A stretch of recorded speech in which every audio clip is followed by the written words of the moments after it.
కూడా ఇప్పటివరకు ఇటు పోలీసులు కూడా రెస్పాండ్ అయ్యింది. ఇటు స్టూడెంట్స్ వచ్చిన పంపించడం, యూనియన్ మెంబర్స్ వచ్చిన పంపిస్తున్నారు కదా, మరి ఇట్లున్నప్పటికీ కూడా ఇప్పటివరకు రెస్పాండ్ అవ్వకపోతే వీళ్ళకి ఎట్లా న్యాయం చేస్తారు? పోలీసులు కూడా రాత్రి నుంచి ఉన్నారండి. మేము వచ్చినప్పుడల్లా పంపించడం తప్ప పోలీసులు కూడా ఏం చేస్తలేరు.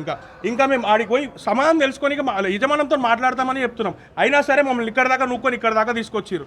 అయిన నుంచి ఆడికి పోమ్మంటారు. మేము ఇప్పుడు అంతే కంప్లైంట్ రాసినట్టు మాకు ఏం తెలియదు. కంప్లైంట్ రాసిస్తాం. యాజమాన్యం సమాధానం చెప్పాలి కదా మాకు.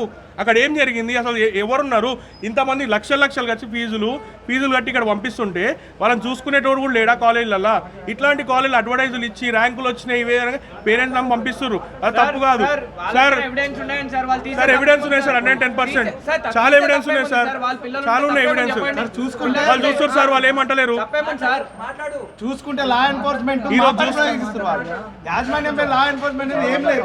ప్రశ్నించే గొంతుకుల మీద లా ఎన్ఫోర్స్మెంట్ పెడుతున్నారు. పోలీసులకు ఒకటి, ఈ తెలంగాణ పోలీసులకు ఒకటే చెప్తున్నాం, లా ఎన్ఫోర్స్మెంట్ అనేది ఎవరైతే అన్యాయానికి గురవుతారో వాళ్ళపైన యూజ్ చేయాలి.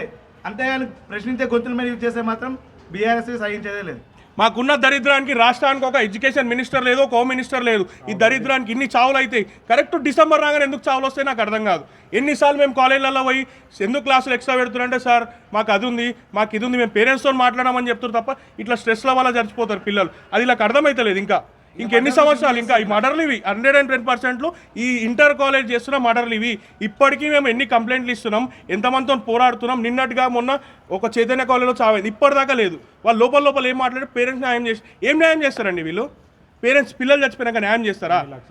ఇన్ని లక్షలు కట్టి వాళ్ళు చూసుకుంటారని ఒక వార్డెన్ గతి లేడా? తిననీకే పోయిరు అంటారు. పైనకి ఎట్లా పంపిస్తారు తినే టైంలో? ఇంకా సరే సస్పెక్షన్ చూపిస్తారు. వాళ్ళు తాడు చూపించి ఈ తాడుతో నురేసుకున్నంటే ఎట్లు వేసుకుంటారు? అది ఫ్యాన్కి వేసుకురు కాదు, ఇక్కడ వేసుకుని కాదు, మళ్ళీ ముఖాన్ని బట్ట చుట్టుకున్నట్ట. బట్ట ఎందుకు చుట్టుకుంటాడండి? అది ఉన్న పిల్లగాడు ఇంత హైట్ ఉంటే ఆడ నుంచి తాడెందుకు గుంజుతాడు? తాడు గుంజి ఇట్లెందుకు చచ్చిపోతాడు? రాత్రి పేరెంట్స్ పేరెంట్స్కి ఇన్ఫార్మ్ చేయకుండా ఓమ్ని హాస్పిటల్ తీసుకుపోయారంట.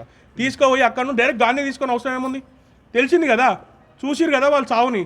చూసినాక పేరెంట్స్కి ఇన్ఫార్మ్ చేయాలి కదా అప్పుడు ఇన్ఫార్మ్ చేయకుండా గాంధీకి పోయినాక అక్కడ ఇన్ఫార్మ్ చేసి ఏమనుకోవాలి వీళ్ళని?